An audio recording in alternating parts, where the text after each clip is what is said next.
কাৰণ ভাগৱত আপোনাক মোক প্ৰথমতে দিয়া হোৱা নাই। প্ৰথম কাক দিছিল? ব্ৰহ্মাদেৱক, সৃষ্টিৰ প্ৰথম জীৱ। এতিয়া ব্ৰহ্মাদেৱক ভাগৱত সেইখিনিতে প্ৰসংগাহে ভক্তি কৰিবলৈ দিয়া নাছিল। ভাগৱত ব্ৰহ্মাদেৱক দিছিল সৃষ্টি কৰ্ম কৰিবলৈ। এইখিনিতে এটা ধুনীয়া সামঞ্জস্য দেখা পোৱা যায়। আমি ভাবি থাকোঁনে যে ভক্তিৰ যিটো জীৱন আৰু দৈনন্দিন যিটো জীৱন তাৰ মাজত এটা পাৰ্থক্য আছে। ইমানখিনি কথা জানি বুজি ধৰি লওক বৰ্তমান ইমান আধুনিকতাৰ যুগটোত চলিবলৈ বোলে অকণমান অসুবিধা হয়।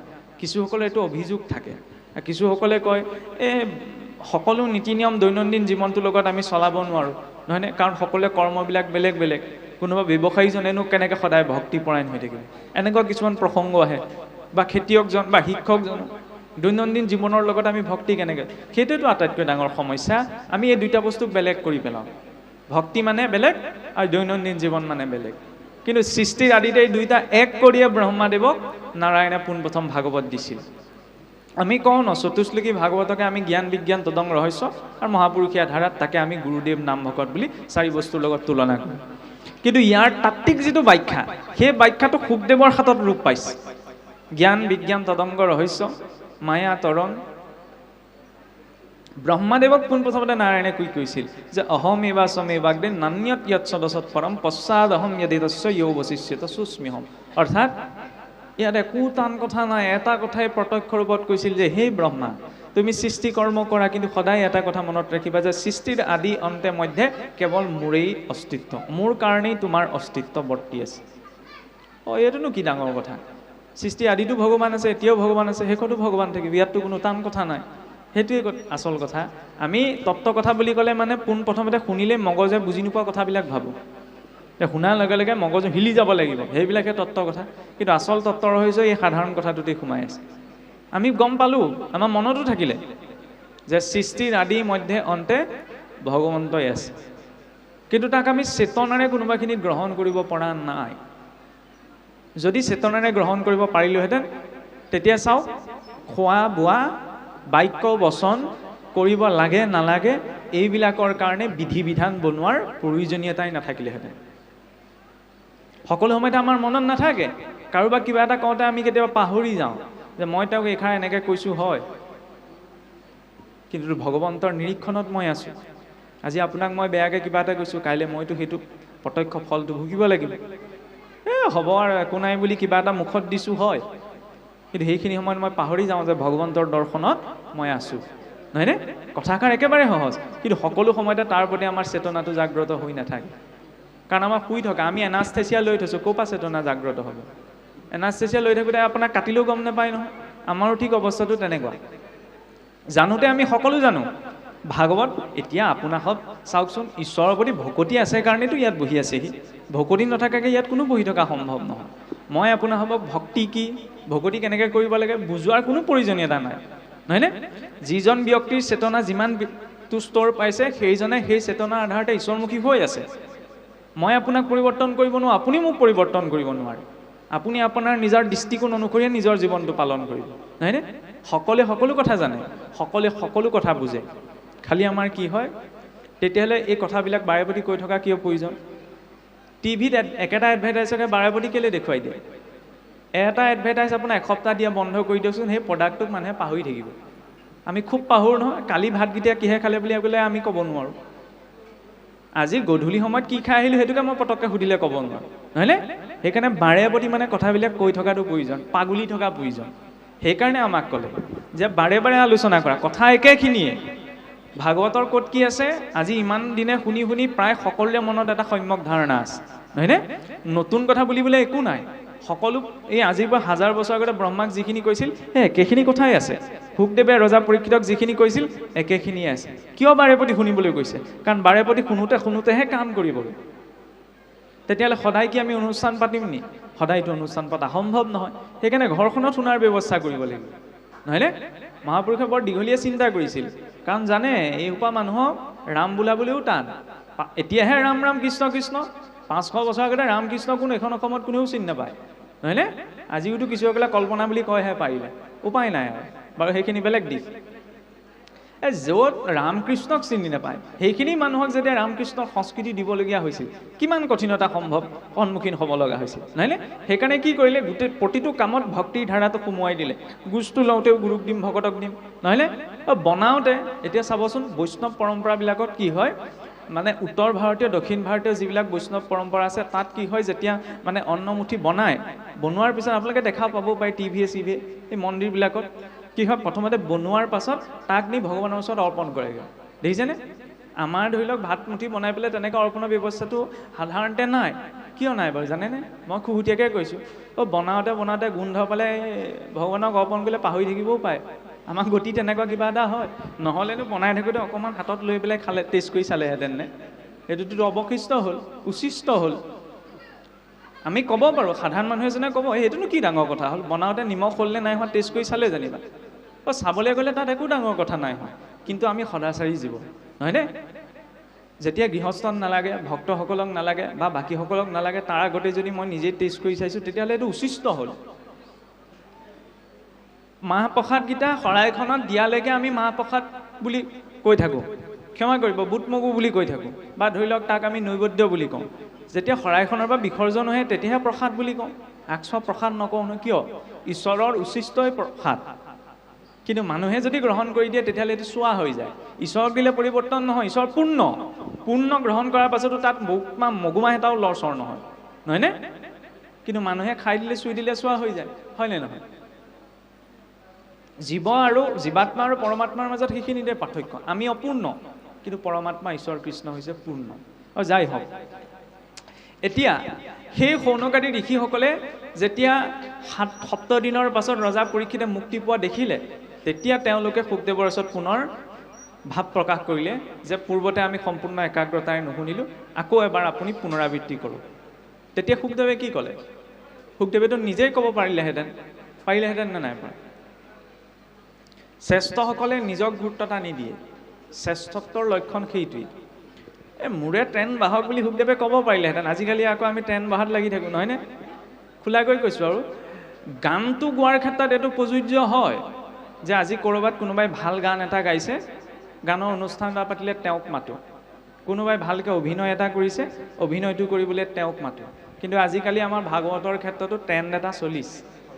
খোলাকৈ কৈছোঁ, এইজন বোলে বেছিকৈ বোলে ফেচবুকে ওলাই আছে নহয়, এইজনক এইবাৰ মতা যাওক, নহয়নে? সেইটো বেয়া কথা। আজিকালি ভুৱা ডক্তৰ ঢেৰ ওলাইছে নহয়, ওলাইছেনে? সেইকাৰণে এই মাৰ্গটোতো ভুৱা ঢেৰ আছে। ভগৱান কৃষ্ণৰে নিজৰ মুখৰ বাক্য, সৰ্ব মাৰ্গেষু দুষ্টেষু, সকলো মাৰ্গত দুষ্টতা সোমালে, নহয়নে? ময়ো 100% ইয়াত চিলমোহৰ মাৰি শুদ্ধ বুলি মই ক'ব নোৱাৰোঁ, নহয়নে? সমস্যা সেইখিনি। সেইকাৰণে যাৰ আশ্ৰয় লৈ যোৱা গৈছে, ভাৰতৰ হাতত আছে এনেকুৱা দোকানী, নিচিনি কিনিলে কোনো মিলিব বিবিখিনি। সেইকাৰণে বিচাৰ কৰাটো প্ৰয়োজন। সেইকাৰণেতো এইটো দিছে, বিবেকটো দিছে। কোনোবাই কিবা এটা ক'লেই মানি ল'ব নালাগে, শাস্ত্ৰ দিছে, শাস্ত্ৰত নিজেই বিচাৰ কৰি চাব লাগে। কাৰণ আপুনি কিবা এটা ক'লেই মই মানি নলওঁ, মই কিবা এটা ক'লে আপুনি মানি নল'ব। দিছে নহয়, বিবেক দিছে, সময় দিছে, শাস্ত্ৰ দিছে, নিজা অনুসাৰে বিচাৰ কৰি চাওক। বোলে হয় প্ৰভু, নহয়। আজিকালি হয় প্ৰভু বুলি কোনেও মানি নলয়। সেইকাৰণে নিজৰ বিবেক বুদ্ধিটো প্ৰয়োগ কৰিব লাগে। কিন্তু বিবেক বুদ্ধিটো প্ৰয়োগ কৰাৰো এটা ধাৰা আছে। ব্ৰহ্মাদেৱক যেতিয়া সৃষ্টি কৰিবলৈ গ'লে পোনপ্ৰথমতে সৃষ্টি আৰম্ভ কৰি দিলে, কি বনালে? অবিদ্যা। ঈশ্বৰৰ আজ্ঞা পোৱাৰ পাছতো যেতিয়া সৃষ্টি আৰম্ভ কৰিছে, পোনপ্ৰথমচোন অবিদ্যাহে প্ৰকট কৰিছে। কিয় কৰিব লগা হ'ল? কাৰণ মানুহৰ জ্ঞান আছে, কোনো ডাঙৰ কথা নহয়। শক্তি আছে, কোনো ডাঙৰ কথা নহয়। পদবী আছে, কোনো ডাঙৰ কথা নহয়।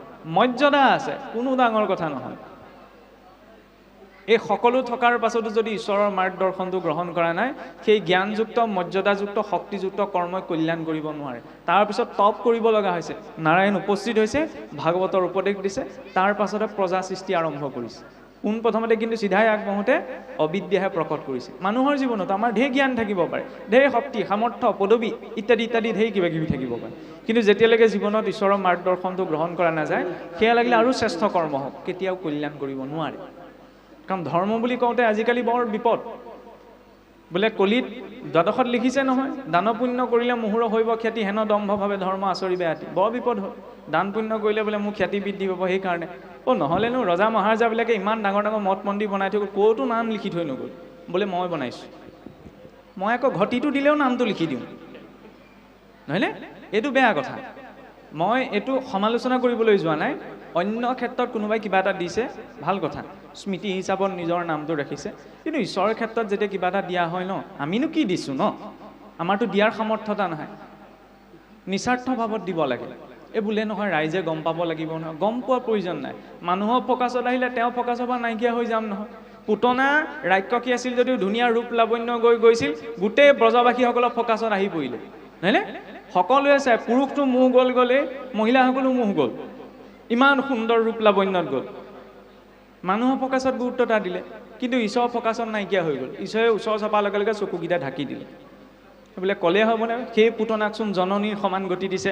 শুদ্ধ কথা, পুতনাক জননীৰ সমান গতি দিছিলে বুলি সকলোৱে জানে, কিন্তু গতি পোৱাটোৱে লক্ষ্য নহয়। পুতনাই যদিও জননীৰ সমান গতি পাইছে, ঈশ্বৰৰ স্নেহটো কাহানিও অনুভৱ কৰা নাই।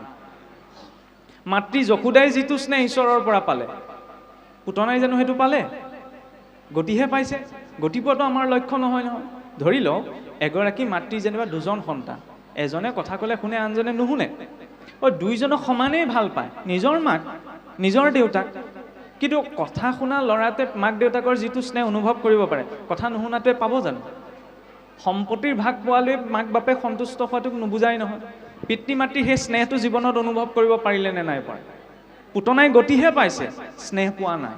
সেইখিনিতে দেখুৱাইছে কেৱল গতি পোৱাটোৱে আমাৰ লক্ষ্য নহয়, আমাৰ ভাৱটো কেনেকুৱা সেইটো আমি লক্ষ্য দিব লাগিব। কাৰণ ভাৱেন লভতে দেৱ দৰ্শনম, ভাৱতহে ঈশ্বৰক পোৱা যায়, বিনা ভাৱত ঈশ্বৰক পোৱা সম্ভৱ নহয়। সেইবাবে ভাগৱতৰ ভৱবৰ্ণৰ পৰা আৰম্ভ হৈছে, আৰু শেষতো ভাৱতেই শেষ হৈছেগৈ।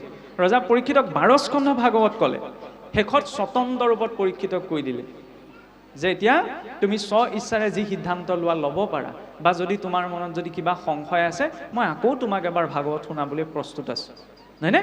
শুকদেৱে চিলমোহৰ মাৰি দিয়া নাই যে এতিয়া তোমাৰ হৈ গ'ল আৰু কাম, নহয়নে? কাৰণ গুৰুৱে পথটোহে দেখুৱাই দিয়ে। তাত স্থিতিটো কিমান বৰ্তি থাকে, কিমান সময় বৰ্তি থাকে, সেইটো শিষ্যজনৰ নিজৰ দায়িত্ব। যে শিষ্যৰ স্থিতিও লৰচৰ হ'ব পাৰে, যদি হ'লে সেই স্থিতিস্থাপকতাটো, সেই একাগ্ৰতাটো নাই। কাৰণ চাওকচোন, একাগ্ৰতাটো বৰ প্ৰয়োজন। সেইবাবেতো ঈশ্বৰৰ স্বৰূপ ধ্যানৰ ব্যৱস্থাটো দিছে। ভগৱানৰ চৰণৰ পৰা মস্তকলৈকে, মস্তকলৈ গৈ পেলাই ঈশ্বৰৰ মুখখন চাই পেলাই ৰৈ থাকিবলৈও কোৱা নাই, তাৰপৰা আকৌ তললৈ পেলাই নামি আহা। মানুহজনক চালে মই আপোনাৰ মুখখনলৈহে চাওঁ, ঈশ্বৰলৈ কালৈ চাব লাগে? মুখলৈ নহয়, চৰণলৈ। গোটেই গতি ক'ত আছে? তেওঁ চৰণত, নহয়নে? সেইকাৰণে আমি চৰণত, এতিয়া এই কথা প্ৰসংগতে বৰ ধুনীয়া কথা এটা আহে। আমাৰ এতিয়াও কিছুসকলে কৈ থাকে নে, এইবিলাক আমাৰ ভাগৱততো ব্ৰাহ্মণ ক্ষত্ৰিয় বৈশ্য শূদ্ৰ এইবিলাকৰ বৰ্ণনা আছে, 4 বৰ্ণ। উচ্চ নিশ্চৰ বা ব্ৰাহ্মণৰ উৎপত্তি আপোনাৰ মুখৰ পৰা দেখুৱাইছে, ক্ষত্ৰিয়ৰ বাহুৰ পৰা, বৈশ্যৰ আপোনাৰ জংঘাৰ পৰা, শূদ্ৰৰ চৰণৰ পৰা। এইবিলাকে কিন্তু উচ্চ নিচ ভাৱ। কেনেকৈ উচ্চ নিচ হ'ব? যদি শূদ্ৰ বুলি কাৰোবাক কৈ নিজ বুলি বুজোৱা গৈছে, তেতিয়াহ'লে ভগৱানৰ চৰণো নিচ। কোনোবাই ক'ব পাৰিবনে ভগৱানৰ চৰণ নিচ বুলি? কাৰণ গোটেই সকলোৰে মূল লক্ষ্য তেওঁ চৰণ প্ৰাপ্তি, হয়নে? এইবিলাক উচ্চ নিচৰ ধাৰণা ভাগৱততো নাই। কিছুসকলেতো সুতদেৱৰ সুতমুনিৰ সৈতেও সেই কথাটো জড়িত কৰিব বিচাৰে, হয়নে? বোলে সুতমুনি নিষ্কুলীয়া আছিল ইত্যাদি ইত্যাদি কথাবিলাক। সুতমুনিৰ উৎপত্তি যজ্ঞৰ সুতি পাত্ৰৰ পৰা হৈছিল, সেইকাৰণে তেওঁৰ নাম সুত পৰিল। আৰু তাত্ত্বিক দৃষ্টিৰে বোলে পুৰাণ ভাৰত যিটো জানয় সম্যক, তাহাকে বোলয় সুত শাস্ত্ৰৰ সন্মত।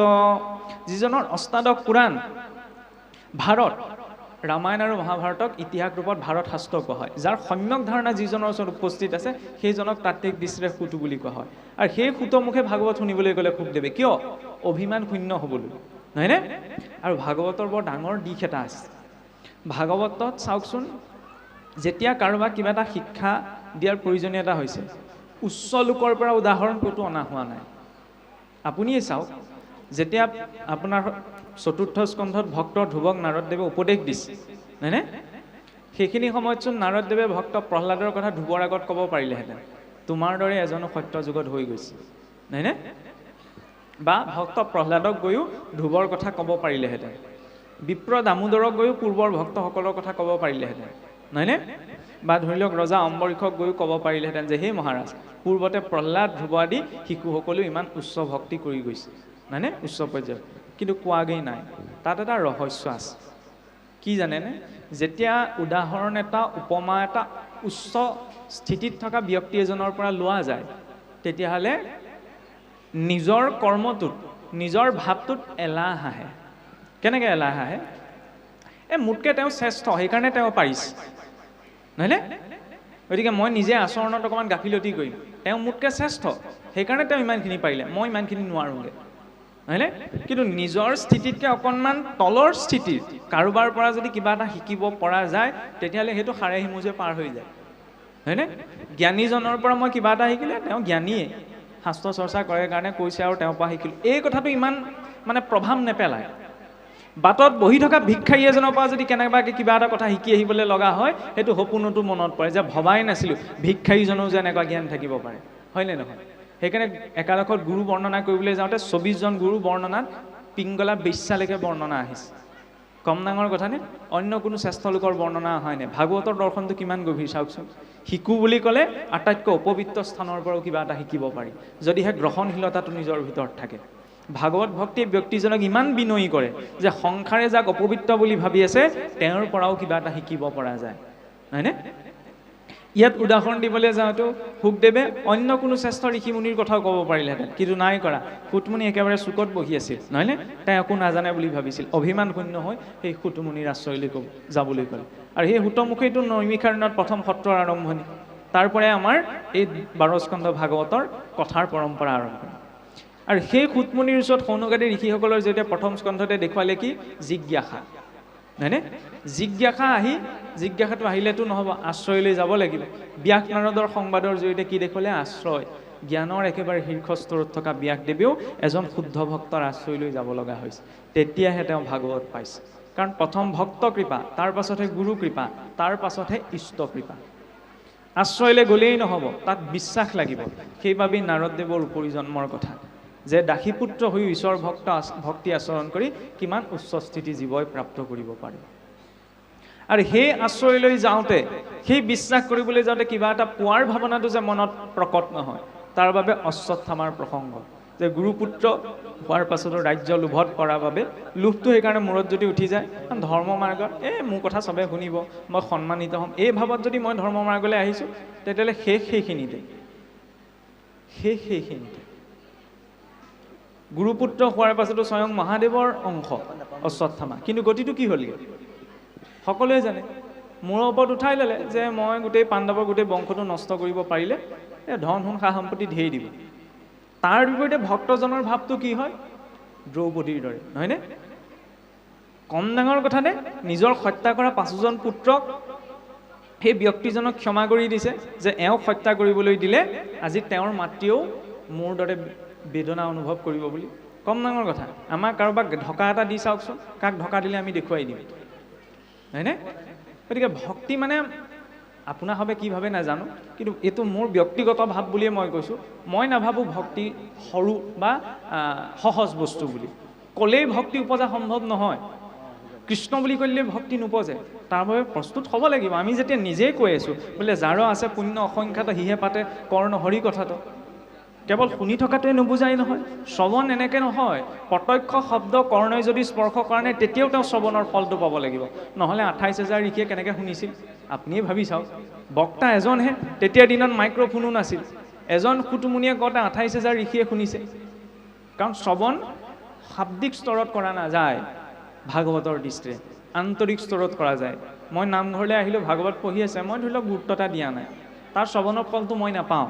কোনোবা এজন নামঘৰলৈ আহিব বিচাৰিছে, কিবা কাৰণত তেওঁ নামঘৰলৈ আহিব পৰা নাই, কিন্তু তেওঁৰ মনটো ইয়াত আছে। ইয়াত কি আলোচনা হৈছে, কি পতা হৈছে, কি পাঠ হৈছে, তেওঁ তাত নুশুনিলেও ইয়াত হোৱা শ্ৰৱণৰ ফলটো তেওঁ তাত বহি বহি পাব, যদি তেওঁ মানসিকভাৱে মনটো ইয়াত আছে। সেইবাবে আমাৰ চাবচোন এই তিনিওটা বস্তু আগতীয়াকৈ কোৱা হয়, কায় মনোবাক্য মানে এটা আহিলেই নহ'ব, তিনিওটা সমানে আহিব লাগিব। কায় মানে শৰীৰটো, বাক্য মানে মুখেৰে কি কোৱা হৈছে, লগতে মনটো। শৰীৰটো বাক্য এই দুইটা অহাৰ পাছতো যদি মনটো নাহে তেতিয়া সেইটো মিথ্যাচাৰ বুলি কোৱা হৈছে। কাৰণ মনেৰে যিটো চিন্তা হৈছে সেই অনুৰূপতে গতি পাব। মুখেৰে প্ৰত্যক্ষ উচ্চাৰণ নকৰিলেও হ'ব, কাণেৰে প্ৰত্যক্ষ তাক শ্ৰৱণ নকৰিলেও হ'ব। তাৰ পৰা শ্ৰৱণ ভক্তিক উপেক্ষা কৰা হৈছে এইটো নহয়, শ্ৰৱণৰ সাৰ্থকতাই সেইখিনিত যাতে শুনাৰ লগে লগে চিন্তন হয়। গজেন্দ্ৰই প্ৰত্যক্ষ ৰূপত উচ্চাৰণ নাই কৰা, গজেন্দ্ৰই চিন্তনহে কৰিছে।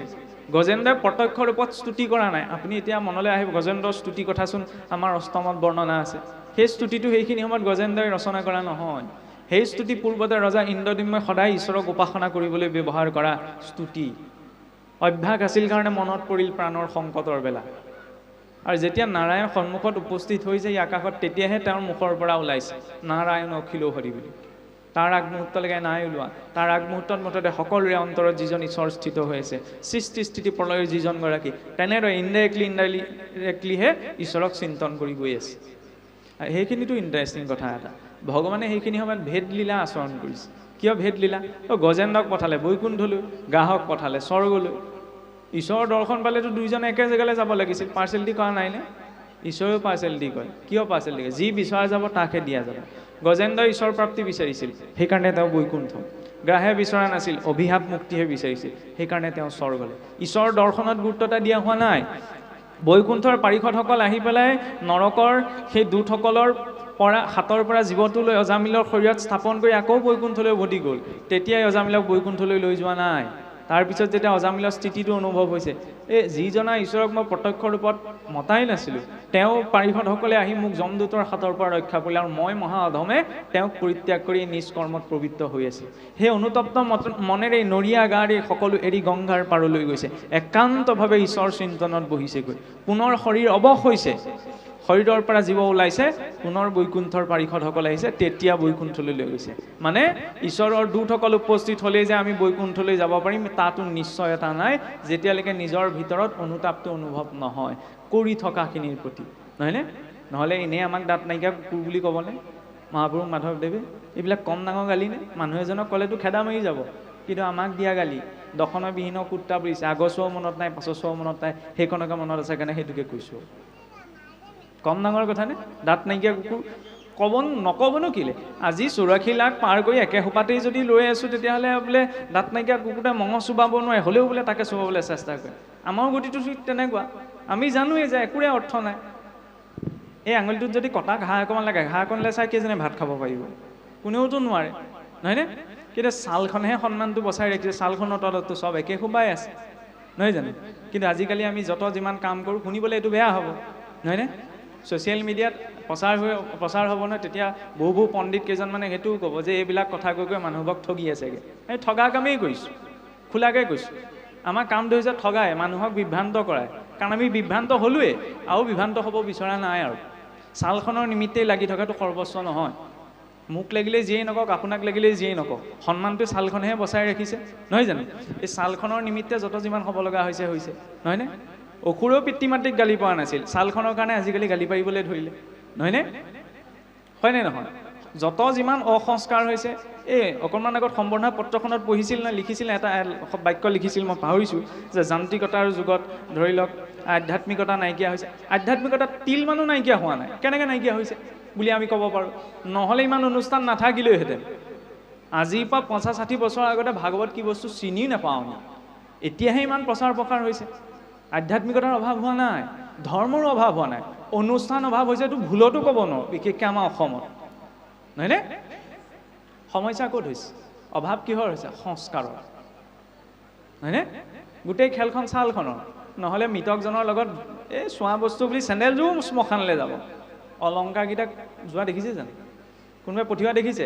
তাত ভেদভাৱ নাই। কিন্তু মৃতকৰ যে অলংকাৰকেইটা খুলি থ'ব লাগে, সামাজিক সম্প্ৰদায় সংস্থা যিয়েই নহওক, অসমতেই হওক, উত্তৰ ভাৰততে হওক, দক্ষিণ ভাৰততে, অন্য ক'ৰবাতে হওক, সেইবিলাকৰ ক্ষেত্ৰত কিন্তু নীতি নিয়মবিলাক একেই। য'ত লাভ আছে তাত নীতি নিয়ম একেই, য'ত লাভ নাই তাত নীতি নিয়ম বেলেগ বেলেগ। মানে আল্টিমেটলি আমি গোটেই সংসাৰীসকলে যিটো কৰি আছে, ধৰ্মৰ নামতো আমাৰ কেতিয়াবা সেইখিনিকে কৰি থকা হৈ আছে। গতিকে মানে অকণমান বহল দৃষ্টিভংগীৰে কিছু কথা চোৱাৰ সময় এই কোনো। কাৰণ আজি মোৰ ওচৰত যদি মোৰ এই শৰীৰটোৰ পৰা ছালখন এৰুৱাই দিলে, আপোনালোকে ইয়াত বহি নাথাকে, থাকিব নে নাথাকে? আপোনাৰ ছালখন এৰুৱাই দিলে মই আপোনাৰ ওচৰলৈ যাম নে নাযাম? যাম নে নাযাম? শুনিবলৈ বেয়া হৈছে, স্বাভাৱিক কথা, মনত ভাবিবও পাৰে। ভাগৱত ক'বলৈ মাতিছিলে, এইজনে ক'ৰ পৰা কি কথা গাইছে। গোৱাৰ প্ৰয়োজনীয়তা, কাৰণ অজামিলে গতি পালে, গজেন্দ্ৰই মুক্তি পালে, এইবিলাক সকলোৱে জানে, আৰু বেলেগকৈ বুজোৱাৰ প্ৰয়োজনীয়তা নাই। বাস্তৱতাটোক বেছি কটু হয়, তিতাটো খাব লাগিব। বেছিকৈ মিঠা খালে ডায়েবেটিছো হ'ব, তিতা বেছিকৈ খালে ডায়েবেটিছ নহয়। বেমাৰো নহয়, স্বাস্থ্যৰ কাৰণে ভাল। এইটো তিতা। কাৰোবাক কিবা এটা কথা ক'বলৈ যাওঁতে যাতে ছালখন নাচাওঁ। সংবিধানে নিয়মো বনালে ছালখনৰ আধাৰত বিধি বিচাৰ নহয় বুলি, হ'লেওতো আমি ছালখনক চাওঁ, নহয়নে? প্ৰেম ভাল পোৱাৰ নামত আমি যিবিলাক কওঁ, আৰু দোহাই দিয়ক, এয়া প্ৰকৃত প্ৰেম, প্ৰকৃত ভাল পোৱা, আল্টিমেটলি আমাৰ ছালখনেই লক্ষ্য, নহয়নে? আৰু সেইবিলাকেই হৈ আছে। কিয় হৈ আছে? কাৰণ আমাৰ লক্ষ্য, আমি কওঁ অন্তৰৰ শ্ৰদ্ধা, অন্তৰৰ প্ৰেম, অন্তৰৰ ভক্তি, অন্তৰৰ স্নেহ, এইবিলাক কৈ থকাটো আমাৰ এটা ভ্ৰমহে। কাৰণ প্ৰকৃততে অন্তৰৰ কাৰো আমাৰ একোৱেই নাই। যদি থাকিলেহেঁতেন তেতিয়াহ'লে আমি ইয়াত এটা, ঘৰত এটা, সমাজত এটা নহ'লোহেঁতেন। কিন্তু সেইটো আমি হয়। ইয়াত মোৰ এটা ৰূপ, ঘৰত এটা ৰূপ। ইয়াত বহি থাকোঁতে আপোনাৰ লগত এটা ব্যৱহাৰ, অন্যত ক'ৰবাত লগ পাওঁতে মোৰ আপোনাৰ এটা ব্যৱহাৰ। এই যে ব্যৱহাৰৰ পাৰ্থক্যবিলাক আহিছে একমাত্ৰ সংস্কাৰক ত্যাগ কৰাৰ বাবে।